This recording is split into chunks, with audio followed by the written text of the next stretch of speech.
Shri Harshal Vibhandik, an investment banker by profession, associated with Amarvani Foundation and Vishwatmak Saint Sahitya Sammelan team since its first edition.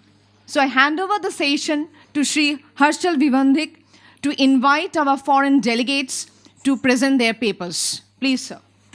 And also to introduce our moderator, Shri Prafulla Ketkar, to the academic luminaries present in the hall. Please, sir.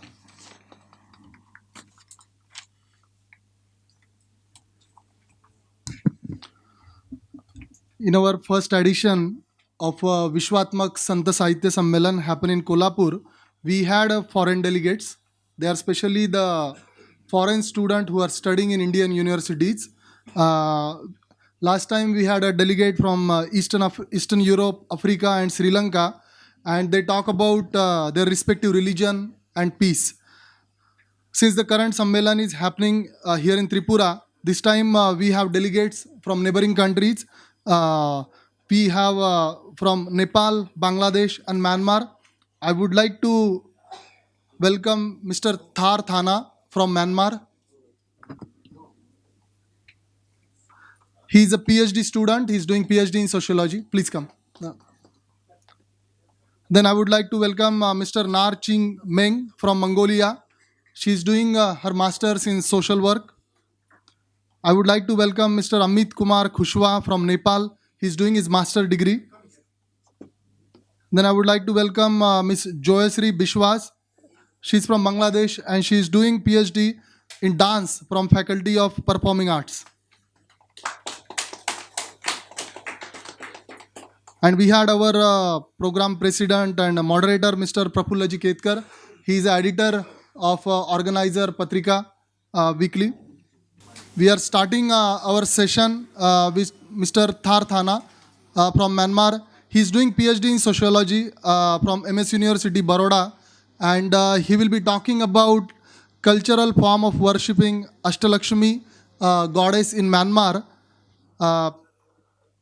And how Hindi community currently worshipping Indian goddess Ashtalakshmi in Myanmar and its significance. So, Mr. Tharthana, please come.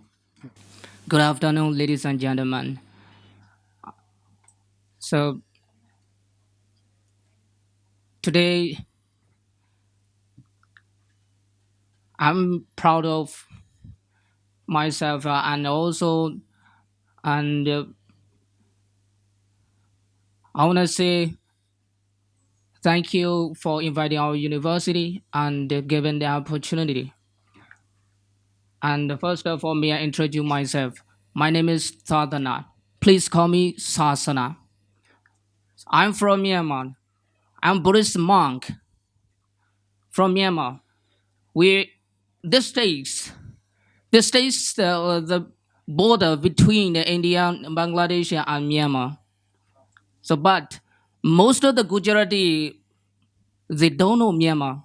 Sometimes they come to me. Where are you from? I'm from Myanmar. Myanmar? Where is it? I don't know Myanmar. Actually, we are neighboring country. Oh, I know. You are in China. What? So I yelled, oh my Vishnu. I always yell like this. So they don't know most of the Gujarati people of Myanmar. Right. So first of all, now I'm doing PhD in sociology department at the Maharaja Siajiao University of Baroda.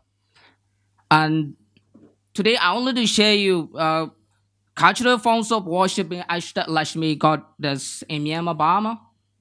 So, and I wanted to tell you a little bit short history from Myanmar. Burmese Indians are a group of people, Indian origin, they living in who live in Myanmar, Burma. Why Indians living in Burma for many centuries? Most of the ancestors of the current Burmese Indian community emigrated to Burma from the start of British rule in the mid 19th century to the separation of British Burma from British India in 1937. Before the British conquest, The India in Lower Burma primarily engaged in trade. The small Indian community was located almost wholly in Rangoon, previous capital city, during the Gomong period and the preceding eras. After 1852, they migrated to Lower Burma because of the jobs available in the expanding economy. Most Indians were from Madras Presidency and Bengal Presidency. Their population rapidly rose in Lower Burma. In the last decade, of 19th century, 60% were from Madras and 30% were from Bengal. During the World War One and Two, Indian population rapidly increased. In 1961, General Neighbouring seized power through the military coup, and he ordered a large-scale expulsion of Indians. But some Indians remained as resident aliens. Although, although many Indians had been and living in Burma for generations and had integrated into Burmese society, they became a target for discrimination and oppression by the junta. But some of the Indian community are still remaining in Burma at the present day. Burmese Indians today are estimated to account for approximately 2% of the population of Burma. This is a short history in Burma. So the next one is I would like to tell you cultural forms of worshipping Ashtalakshmi from Myanmar. People have several religions which they have believed. When they go travel here and there, shift from place to place, they come together their religions. Regarding this case, I interviewed some Burmese Indians before this. I asked some Burmese Indians how they are worshiping in Myanmar, about Ashtalakshmi, how they are praying. So I interviewed them.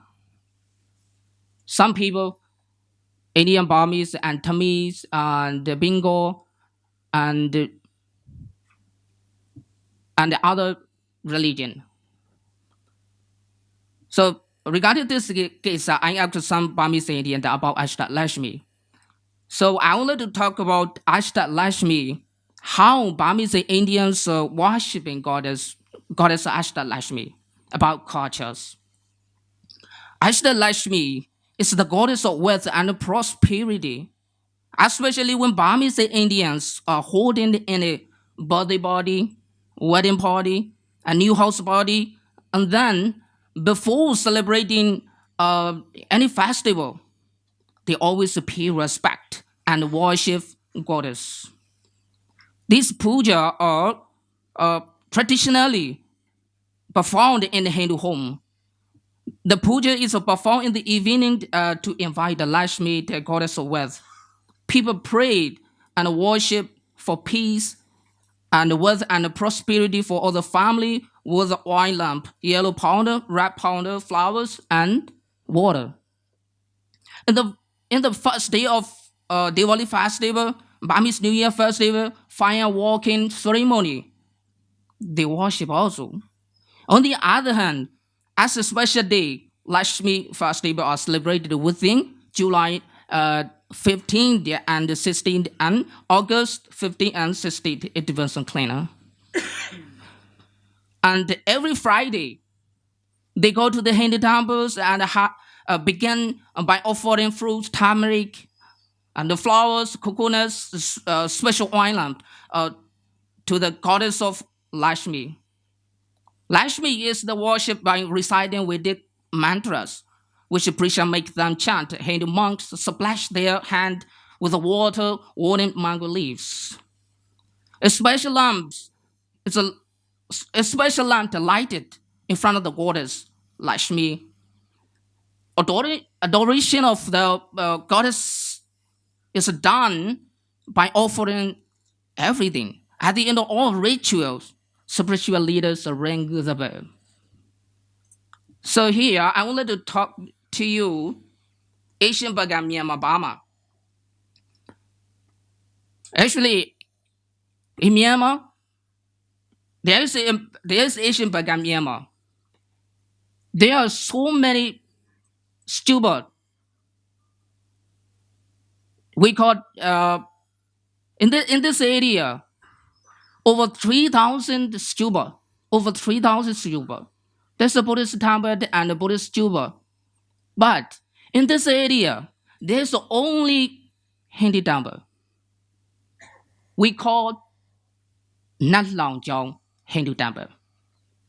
So that's Narangerel temple is one of the oldest temple, and it is the only remaining Hindu temple in Pagan. The temple was originally built for Hindu Burmese Indians in the 11th century. Burmese Indians in the including merchants of Brahmins in the service of the kings of during the reign of King Moderator. In this side, there are Lakshmi, Vishnu, and Shiva Brahman in this side, in this temple. And also the next one is Ashtalakshmi inside Buddhist temple. I have never seen before that.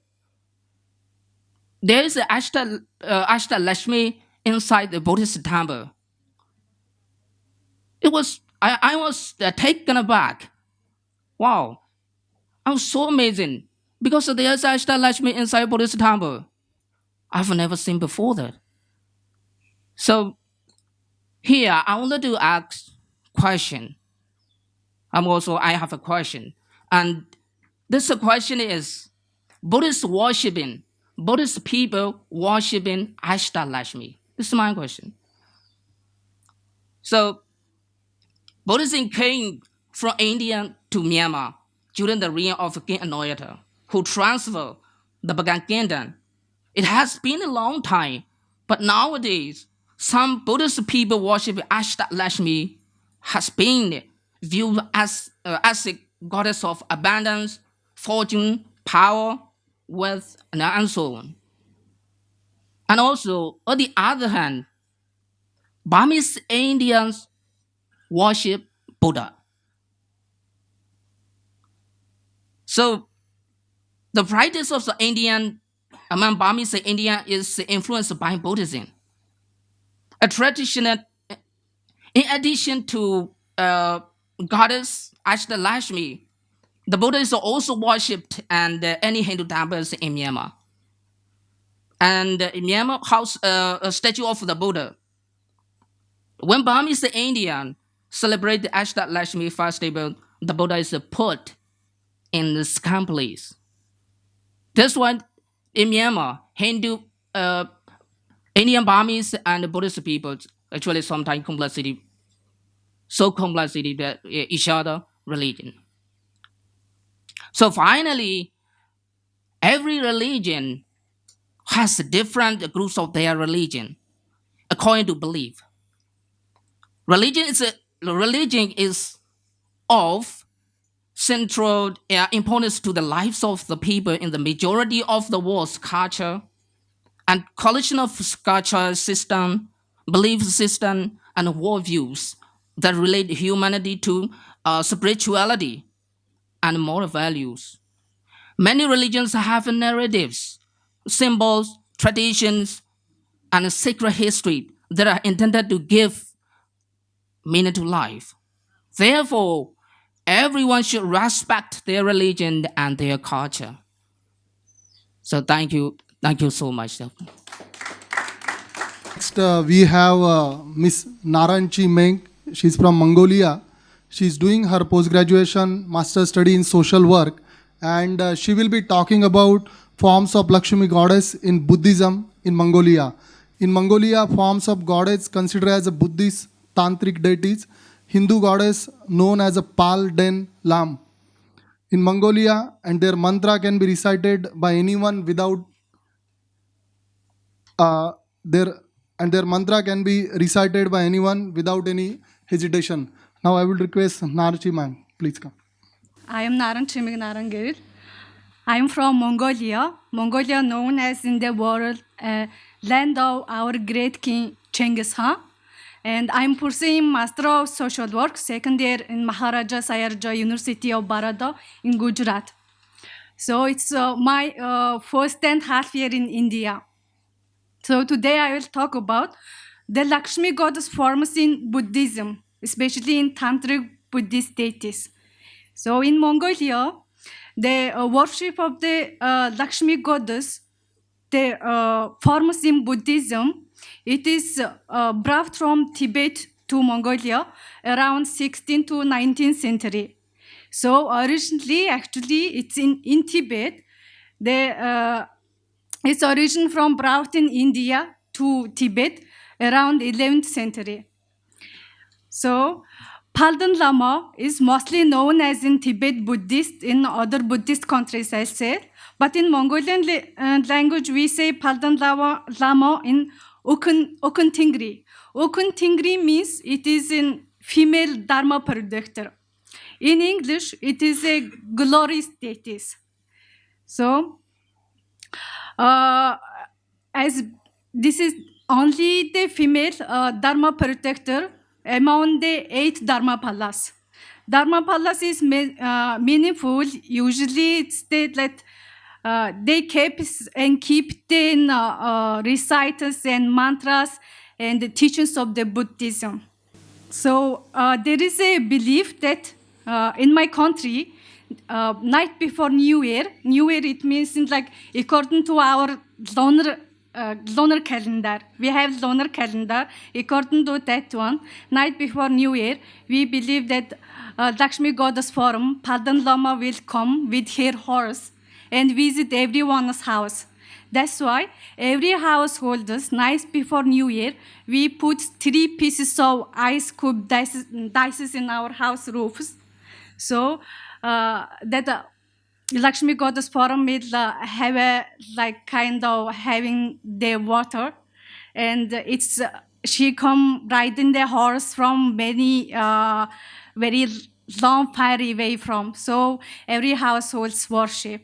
The next 3 years of the New Year, this ritual follows up. Also, not only we put the dices on the house roofs, also inside our homes, we put like key-made candle lighting in front of the deity images. Also, our traditional cuisines and also dairy milk products we put and worships it. So we have the Palden Lama's main mantras. So it's not only the monks chants, everyone chants and recites it at our own homes. If I show you that Lakshmi goddess form in Buddhist tantric deities, it looks like this. I don't know if it is visible or. 3 eyes symbolizes the past, present, and future. So she is holding in one cup, skull cup. So it is it's like full of made of human disease, as she is protecting the humans from the bad evils. So as it's mentioned in the mythology. So actually this image, it's now currently kept in National Museum of Mongolia. It is created by Buddhist artists in 19th century. So now it's kept in National Museum.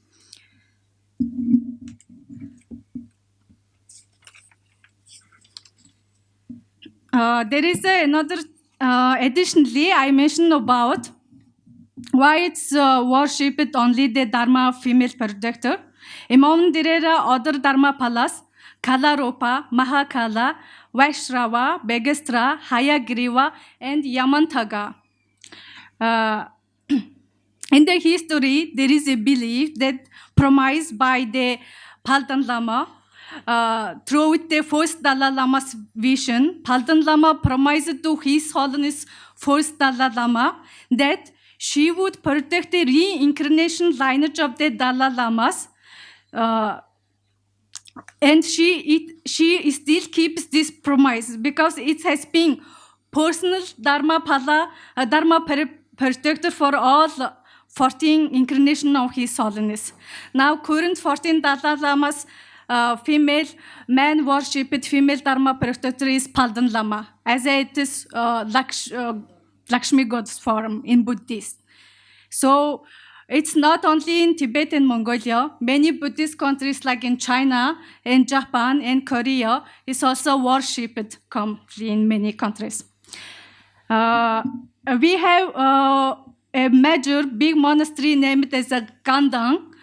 In Gandang Monastery, on 29th every month, talismans are worshipped, and 13th of the last month of the winter, a holy sacred book named Tidr Lama is recited for the worship of the Lakshmi God's forum.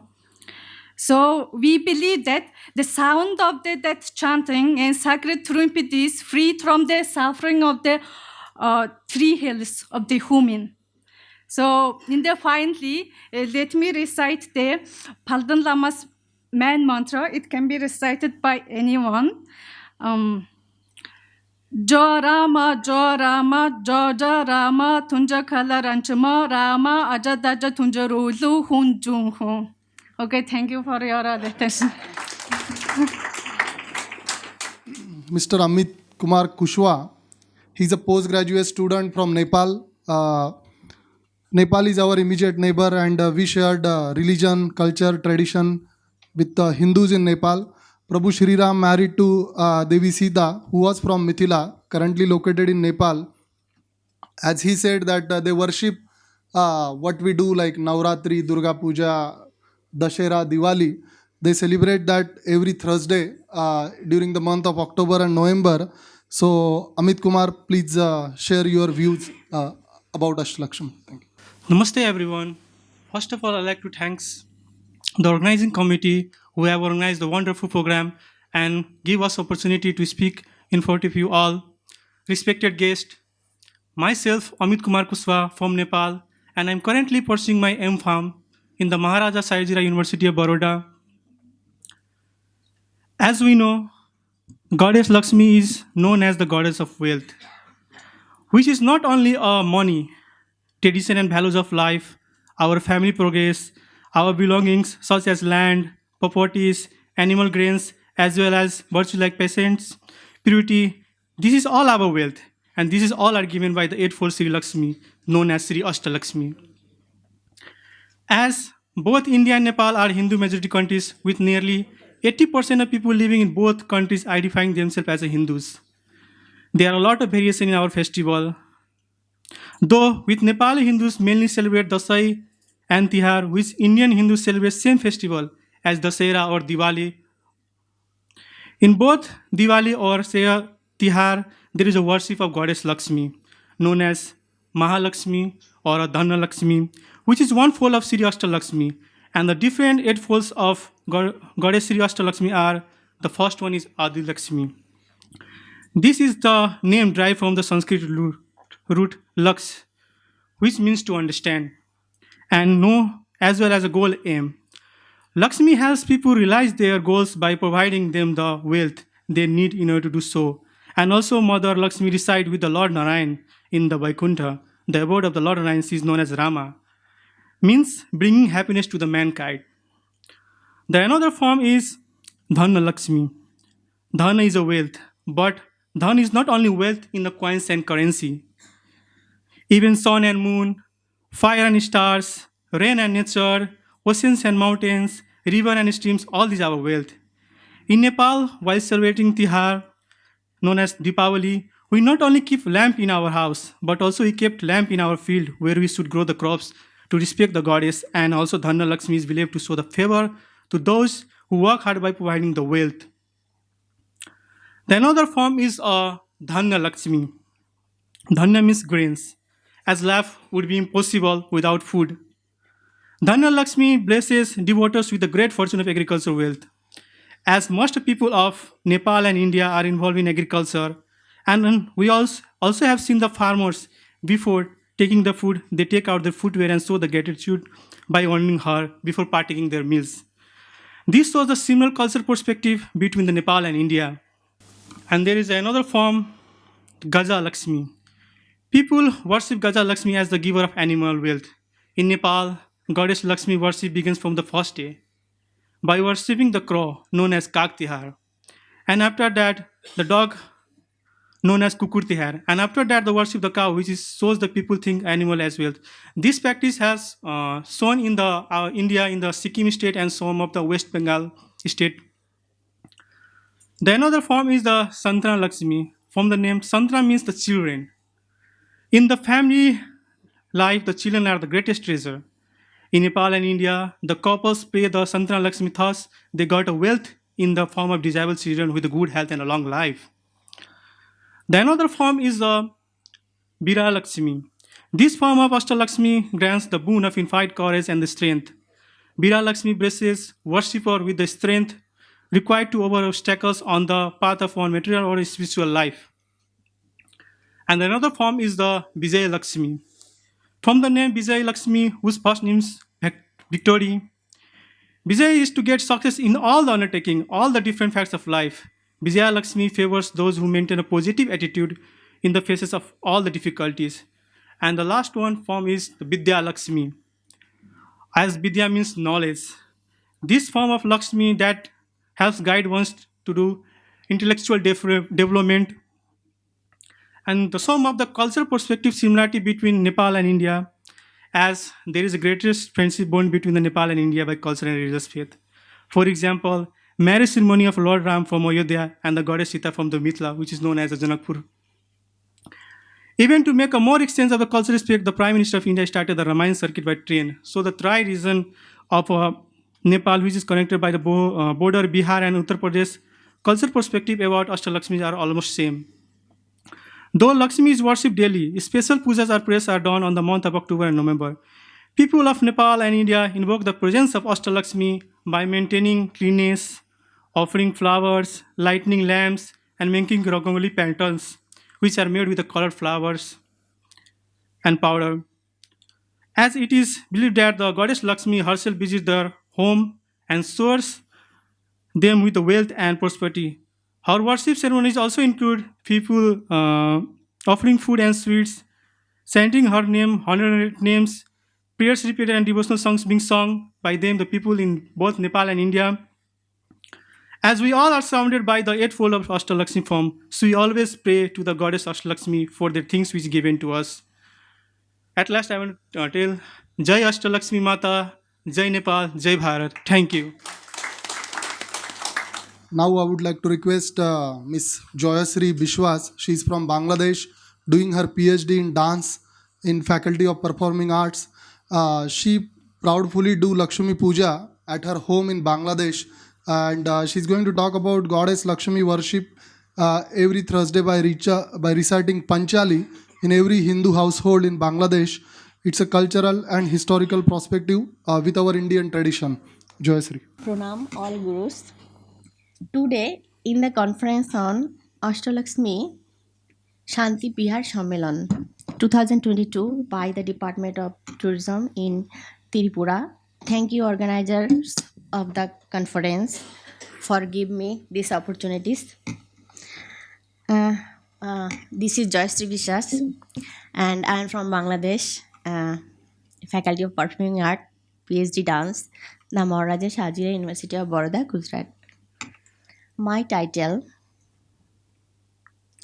The Shakti Ma Durga worships Ashtalakshmi, 8 different forms of Ma Lakshmi in the 8 states of Northeast, including Bangladesh.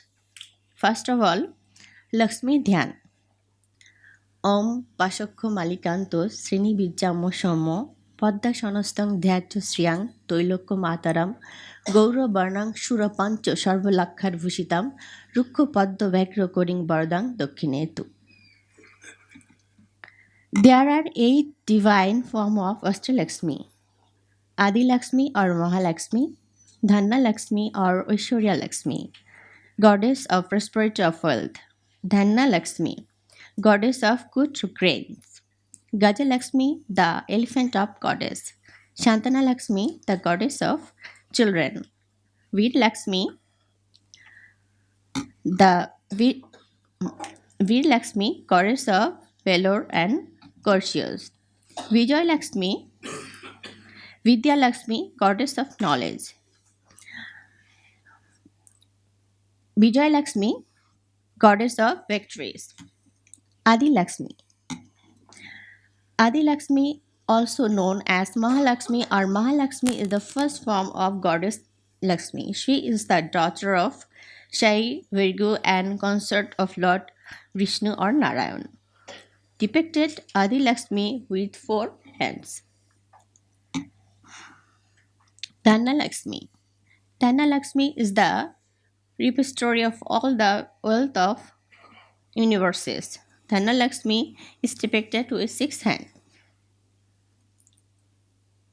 Dhanna Lakshmi. Dhanna Lakshmi is seated on a pink lotus and is depicted with 8 hands. Gaja Lakshmi.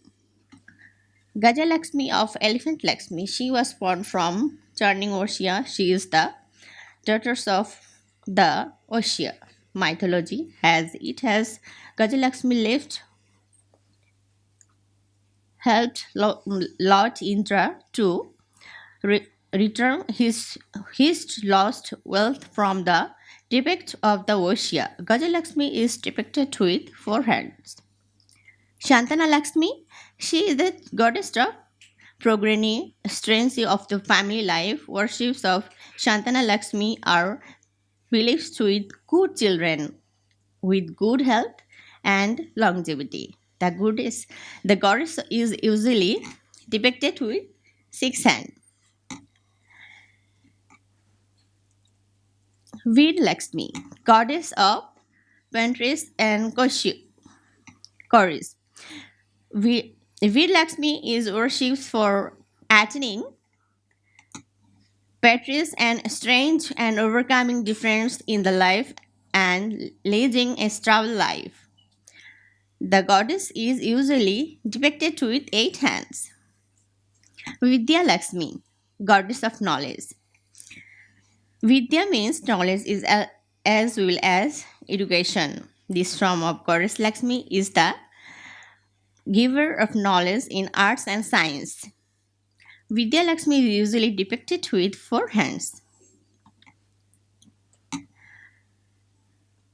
Vijay Lakshmi, goddess of victory. Vijay means victory, so this form of goddess Lakshmi symbolizes victory in all aspects of life.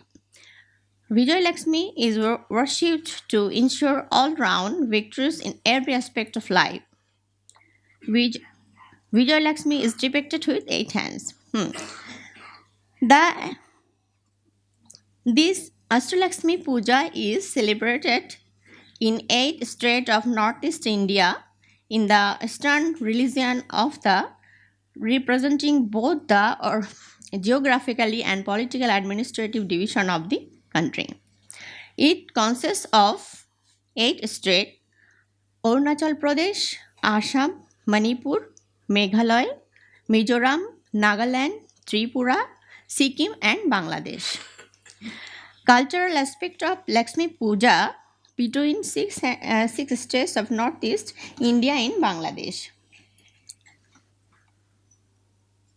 Partition of Bangla after India independence displaced more than 50 million people from what was then called East Pakistan, and a majority of Bangla, as they come to be known as, migrated to West Bangla that was not adequately equipped to handle the largest influx of immigrants. The local of Ghotis studying viewers Bangla as introduced local refinement and culture. Since the immigrants were forced to leave behind most of their property and job in East Bangla, poverty was natural outcome for the refugees. Moreover, the largest influx of experts created competition in the job market and housing for the local population who began considering them as a noises. This socio-economy issue lead a cultural the great divide between lives Northeast India and Bangladesh. Amid this backdrop, celebration of Kojaguri Lokhi Puja gained momentum in West Bangla along with Northeast as well as Bangladesh event as a big social events held with a lot of pomp and grandeur. The poverty resulting from migration had initially forced the Bangla refugees to scale down the celebration in their newfound homeland. Despite that, Lakshmi Puja offered the respect occasion to display their distinct cultural identity. Kojagori Lokhi Puja was not just a rit- ritual involving worship of goddess Lakshmi for the Bengalis. It became an expression of their distinct cultural identity. Lakshmi Puja is held is Dhakeshwari National Temple, Ramkrishna Math and Ramkrishna Mission, Shakhari Bazar, Tati Bazar, Sutapur, Farashinagar, Lakshmi Bazar, Radha Madhav Vigra Mandir and Radha Govinda Mandir in the capital. According to books such as Vishnu Puran, Bhagavad, Mahabharat, goddess Lakshmi originated from the sea. Goddess Lakshmi is the goddess of wealth. So it is strange to imagine the story of the origin of goddess Lakshmi from the sea. Goddess Lakshmi reside in different places. In rural area of Bangladesh and in every housewife, Hindu woman performed Kojagori Lokhi Puja on Thursday. Alpana. Alpana of Lakshmi Puja. The Alpana of Kojagori Lokhi Puja has several variants. In this puja along with the main Alpana, rice, pictures, mudras and footprints of Mother Lakshmi are painting all over the house. During Lakshmi Puja, ghee lamps should be light and kept burning in front of Lakshmi Mother for the whole of night. After if the lamp goes out, it is considered inauspicious. So the purpose of lighting the lamp is to ward off all kinds of every energy. Bhog Prasad. There are around luchi, there are coconut laddu, siska laddu, haska laddu. Also, there are various arrangement of 5 types of fruits, 5 types of sweets, noibiddo, luchi, paesh, sweet gourd, khoi mori, etc. from Malakshmi. The puja is concluded by reading Pachali and Brotokatha of the Sri Mahalakshmi. Finally, we can say that Bangladesh and the 8 states of the northeast of India and the way Ashtalakshmi and Kojagori Lokhi Puja are worshipped in Bangladesh are spiritually and mentally not much different.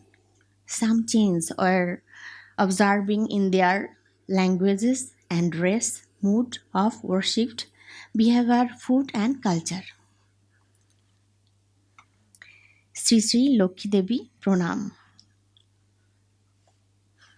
Om Biswarupasya Bhajasya Padda Paddalaya Shubhe Sarvatto Pahimang Devi Mahalokhi Namostute. Thank you. We have 4 delegates from 4 different countries who shared their first-hand experience or their knowledge, their finding about the Ashtalakshmi culture in their own country. Now I would request Mr. Prafulla ji Ketkar to put this everything in a simple language. Namaste. It's a big challenge. Big challenge because four panelists on this panel coming from different countries talked about Ashtalakshmi and its celebration in their own countries. I have to summarize that. And there is another form of Lakshmi called Annapurna that is waiting for us. So,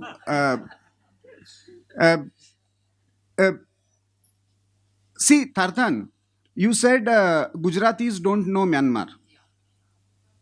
You ask any Gujarati and Marathi whether they know Brahmadesh, and they would say yes.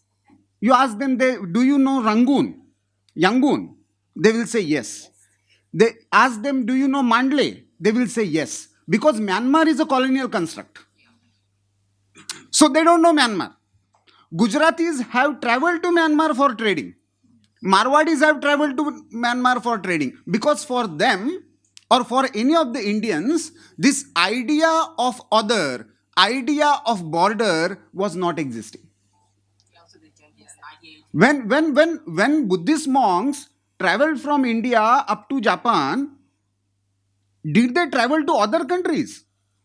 When Nepalis say Maharaja Ramachandra ki jai or sare Vishwa ka kalyan ho, do they mean that they are saying something different from what Indians are saying? Because for us, these borders were always artificial. We always had frontiers, but our dharma was always Vishwa dharma. And these 8 states of India always preserved that Vishwa dharma. In fact, the Britishers could not break the barriers of that Vishwa dharma, and that's why they systematically isolated these 8 states, because these were the people, this was the land where Britishers could not colonize politically and legally, even militarily. So they used another instrument called religion. Religion was an instrument of colonization for them. For us, it is a path. And therefore, in any of our languages, there is no word for conversion. Why? Because there is no process of conversion. There, the onus is on the priest to convert the people. His salary and his money and his position is dependent on how many people are brought into religion. Here, the onus is on the seeker who want to follow the path. You will talk about Buddhism. Some sadhu came in the morning. He spoke about, Natha Sampradaya. Many of us may not be agree what you are saying or what he was saying. And we have been saying this for ages together. But we didn't kill each other. Then what happened suddenly with these Abrahamic religions? Because since yesterday we are talking about diversity, there is a fundamental difference from the non-Western way of religion and worshipping. And when I'm saying non-Western, it's Judaism, Islamism, Christianism, all isms, communism. There is nothing called Hinduism. There is Vaishnavism, there is Buddhism, there is Shaivism. And all this together that thinks entire world as one, and everything is a diverse expression of the same one. British didn't understand this, so they called this Hinduism. This is a worldview. This is a viewpoint of celebrating diversity while realizing the oneness. What you expressed is the diverse expression of same oneness. Same oneness of Lakshmi that is celebrated everywhere only in the evening. Saraswati is always celebrated in the morning. Lakshmi is welcome only in the evening because you are trading, your agriculture, everything you wind up and you go home with Lakshmi. You have to preserve that in the night. You have to protect that in the night. For what? It is a means, it is not an ends. In the morning, you have to worship Saraswati, knowledge. Seeking knowledge is the purpose of nurturing Lakshmi. It's a means. So, the importance of bhakti, devotion, and this devotional literature, devotional thought, is the thought that nurtured these values from generation to generation. Nobody documented it. Nobody researched it. It was realized and conveyed. This thought is not a matter of research. It is a matter of realization. Bhakti is a realization. Nobody can teach bhakti to other. You have to realize the emotion of bhakti. It was practiced in the same way by Subramanyam Bharati in Tamil, the same way with Jnaneshwar or Tukaram or Eknath or Ramdas in Maharashtra, or Narsi Mehta in Gujarat, or Shriman Shankardev in Ahomia, or any other saintly figure or Buddhist monks. They all are seekers. They want to seek the truth. The paths can be different to reach to the same truth. And that's why borders didn't matter to us. For Indians, whether Brahmadesh, India was conceived in, the greater idea of Bharat was conceived in three parts. Aryavarta, Brahmavarta, Dakshinavarta.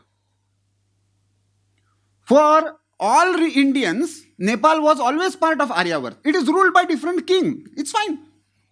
States can be different. Our cultural identities were always common. Now, these saintly figures, this devotional literature, these devotional songs had certain common factors because of which that bounded this culture irrespective of boundaries. Kings fought amongst each other for boundaries, for tax collection. People didn't fight.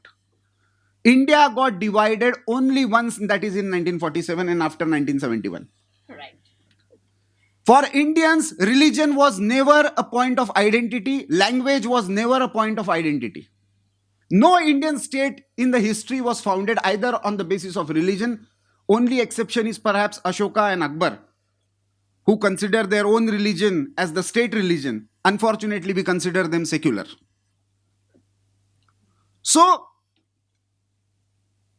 the devotional literature has certain common features, irrespective of language. The devotion is unconditional. So, any devotional literature, you will find that unconditionality.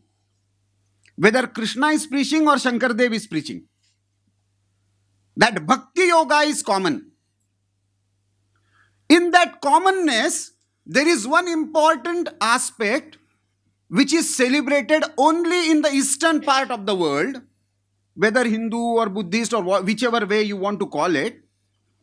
For example, even in Indonesia, or despite having Islamic country, they have Lakshmi on their currency. Ganesha there on their reserve bank.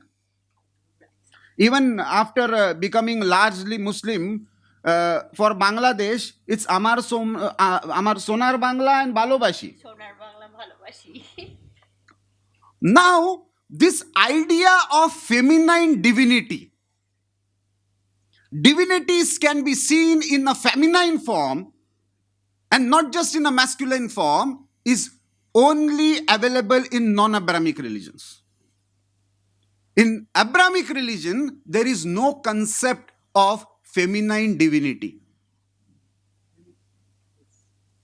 Eve is brought because of sin. Adam was born. Adam was created by God, not Eve. The entire feminist movement was against church just because of this.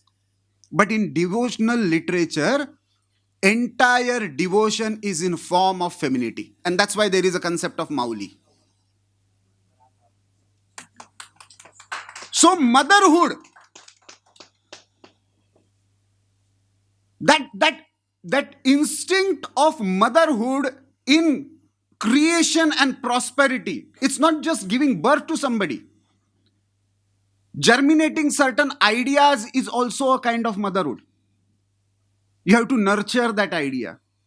You have to spread. You have to take it forward and then live.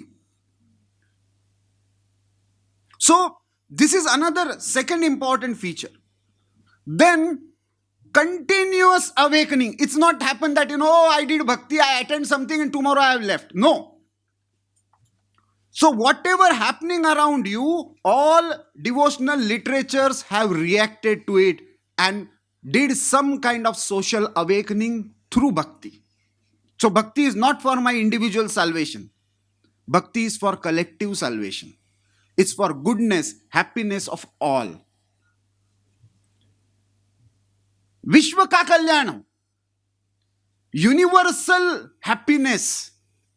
Not greatest happiness of the greatest numbers, like Western worldview says. It's not imposing others. It's not bringing others in something. No. African trader, many traders from India went to Africa, to Bali, Myanmar. They didn't impose their religion. They didn't impose their culture. They start trading. Because of that, their practices, some people got inspired, some started following. They continued their indigenous faith and they got inspired by some other. So here we find a unique feature.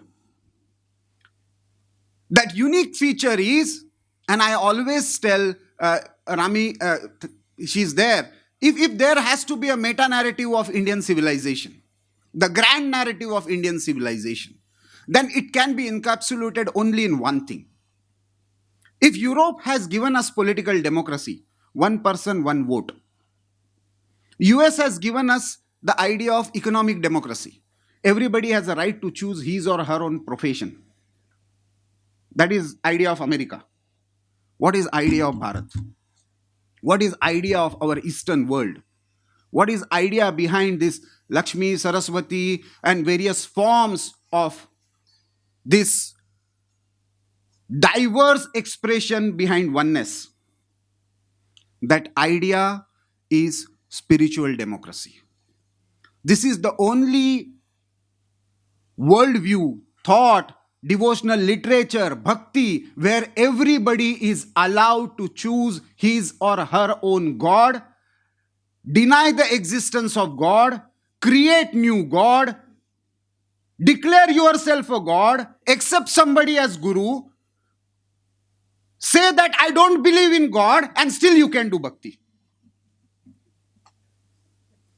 This is spiritual democracy. This spiritual democracy is celebrated and nurtured through our devotional literature, songs, kirtan, namjap, whatever you call it, wari, yatras, melas, and all of them were collective, not individual. Individual mukti you can do. Individual sadhana you can do. In art form also, you have expression that is through devotion. It is not forgetting everything and dancing. No. It is a sadhana. That is also bhakti. And that's why this particular conference becomes very important, because it allows to build us bridges through bhakti, through devotional ideas that binds us as human beings. Because if this is the origin, this land of spiritual democracy is the mother of spiritual democracy also, and that allowed everybody to exist with his or her own path. We don't kill anybody because he or she follows some different path. We don't force anybody to change the path. That idea has to be taught in this part of India, because this land unfortunately got polluted with colonial ideas, colonial persecution through instrument of religion. This many communities in this area got colonized mentally, culturally, uprooted through their from their local community traditions, and they have lost this treasure of devotional literature, thought, songs. And therefore, to build the bridges, to connect with the roots, this is a process of connecting with the roots. And I'm really happy that Madan Maharaj ji and all the organizers, took this effort. There are more than 3,000 satras in Northeast. हमारे यहाँ पे जैसे मठ, मंदिर, अलग अलग समाधि, परंपराएं होती है भक्ति की, ऐसे 3,000 सत्र है. संदीप जी ने कुछ परंपराओं की केवल बात की, वो तो ब्रॉड परंपरा है, डोनोपोला है या शंकर देव की परंपरा है, बट भक्ति में 3,000 सत्र है. इन सत्रों के साथ यदि हम एक कॉमन डायलॉग एस्टैब्लिश करते हैं, if we establish a common dialogue, identify their view about what is idea of birth, what is idea of life, what do they think about death, what do they think about environment, prakriti, the nature, and they will give you the same answer that somebody who is not anglicized in other parts of India. They will also talk prakriti as Ma. They will also talk land as Ma. Nepal, national anthem is Matrubhumi. You go to Sri Lanka, Sinhali. Sinhali भाषा में है गीत, उनका राष्ट्रगीत भी सिंहली है, लेकिन गीत क्या है? अथ श्रीलंका माता. Why? I'll just make my last point, and that should be the churning point for everyone. जो आधुनिकता शुरू हुई पश्चिम में, उस पश्चिम की आधुनिकता में एक फंडामेंटल क्वेश्चन था. कोपरनिकस, गैलीलियो, न्यूटन, सब लोग एक क्वेश्चन के वजह से चर्च से, बाइबल से लड़ रहे थे. What was that question? What was they experimenting about? What was they challenging? Copernicus, Galileo were the first scientists who talked about rationality, modernity, experiment, scientificism.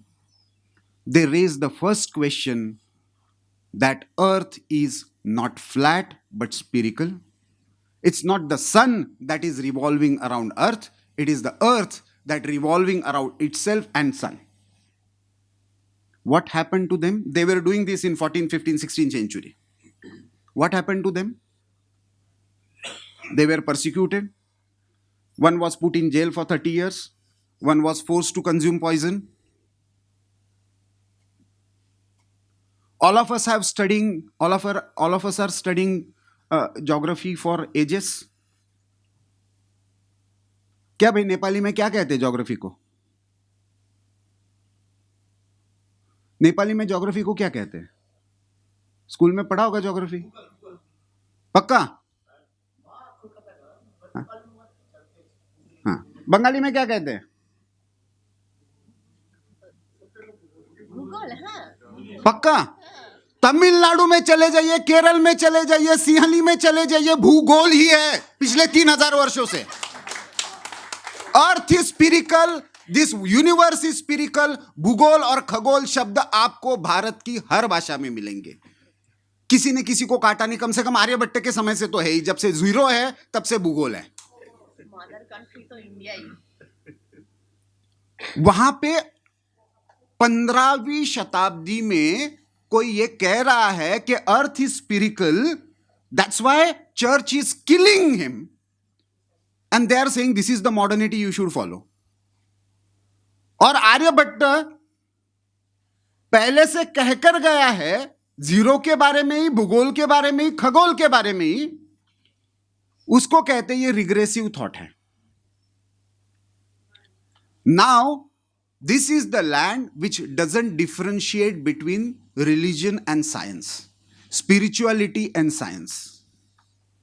Devotion allows us that amalgamation, that balance between adhyatmikta, spirituality and material prosperity, that balance between science and spirituality, that balance between environment and economic development, that balance between manhood and feminine.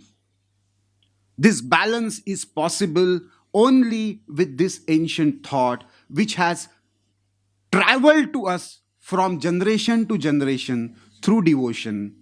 I think this is a great bridge building exercise, and this happening in Tripura is even more important. That femininity, that feminine divinity is really celebrated here. Let us pray for this feminine divinity, that this idea of spiritual democracy thrives and triumphs and guide entire world for universal peace and coexistence.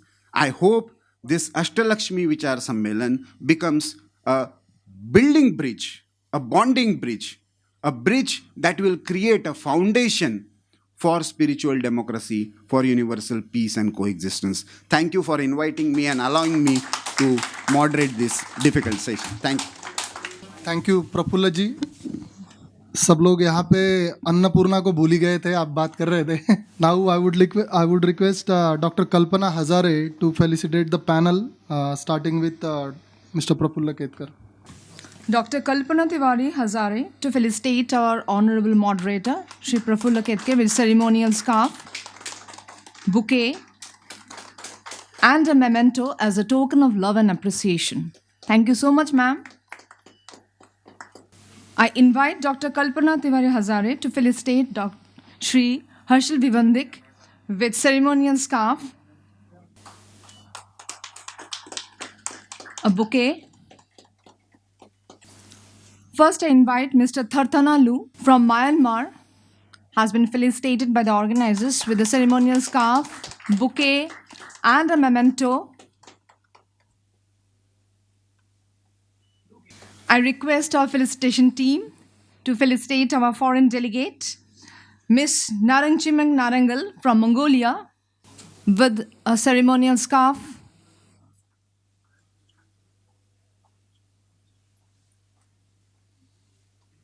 bouquet, and a memento, and a certificate of participation.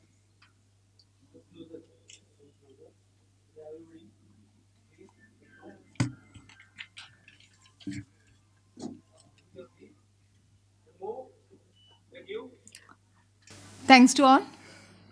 I'm immensely pleased to invite our felicitation team to greet our next participant, Mr. Amit Kumar Kushwaha from Nepal, with a memento, ceremonial scarf,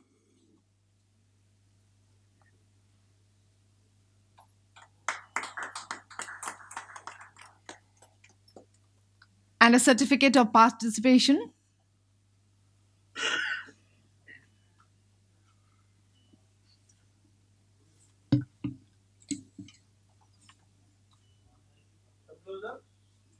Thanks to everyone. I would like to invite our felicitation team to greet our next participant, Ms. Joysree Biswas from Bangladesh,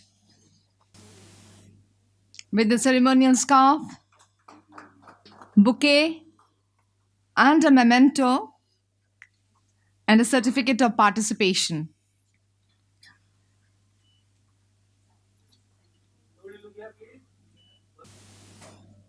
So thanks to everyone for conducting this special session. I would like to thank the moderators, the foreign delegates, and the audience for listening to this enriching experience and to their valuable discourses presented in this session.